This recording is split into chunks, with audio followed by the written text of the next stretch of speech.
We started with 2 corpses, and no story. Just a man and a woman on the dark side of the moon. The media wanted to call it a passion play. Lunadyne said it was an accident. I knew it was murder. Naturally, I consulted the embedded team.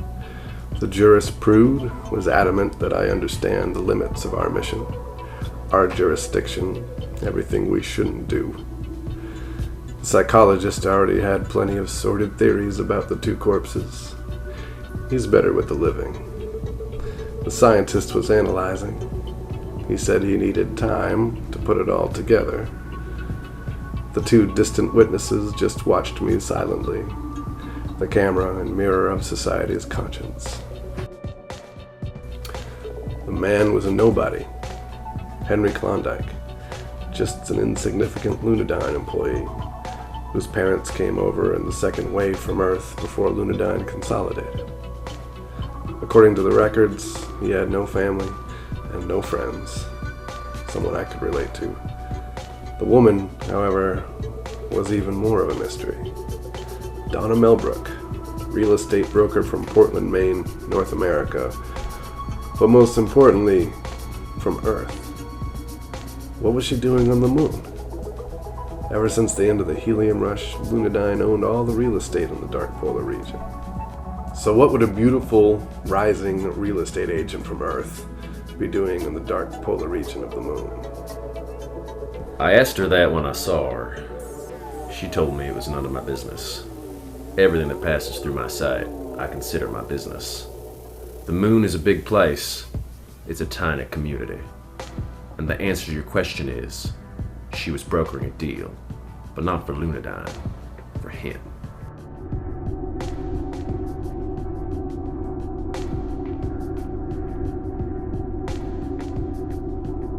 The sun shone brightly on the dark side. Do you remember when they used to call it the star side? Or was that before your time? It's not the dark side. It's not the far side. It's the star side. Sounds cool. Tell me more. It's called the dark side because Earth never sees what happens here. It's a story about somebody else. Darkness isn't about light or shadow. It's about what doesn't get seen, where you don't look, where you can't look.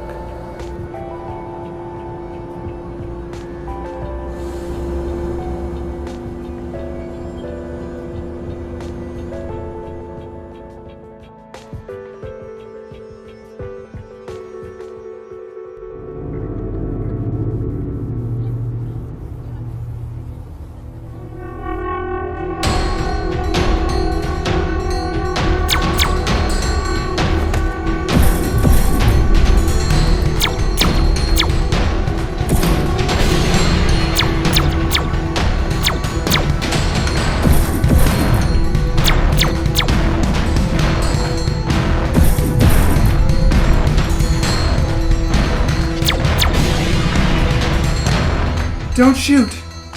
I have information you need. You're here about the murders, aren't you? I was almost relieved to hear someone else say murder. Carla. I liked her immediately. Naturally, I arrested her. Carla Bainbridge was a rich girl activist from an enclave in Tanzania that could afford to send her to orbit. Through historical research, she found that the last piece of private real estate in the dark polar region of the moon was owned by one man, a working man, and she thought she saw a toehold from which to begin some kind of bullshit political game against Lunadyne. It was she who had brought Donna from Earth to help broker the deal right under Lunadyne's nose. I can't imagine why they would have thought that was a good idea. I knew that if Carla didn't trust us, she'd be the next one dead.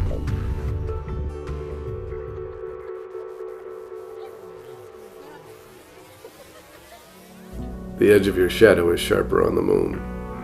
No atmosphere. But the moon itself is nothing but shades of gray. The scientist's analysis finally came through. Donna Melbrook died of exposure. It was that hard vacuum. Strange, since she was found in a pressurized room.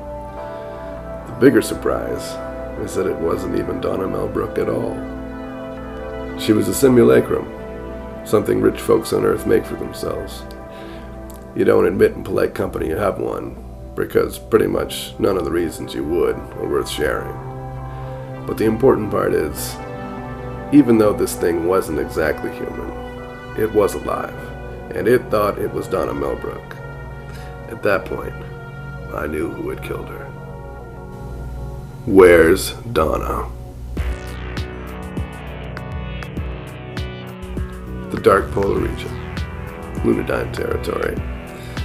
Klondike's property, just a memory now. Whether the real Donna Melbrook and Carla Bainbridge are sucking 6 feet of regolith or buried in martinis on some asteroid yacht, they didn't stop the inevitable. Darkness isn't about light or shadow.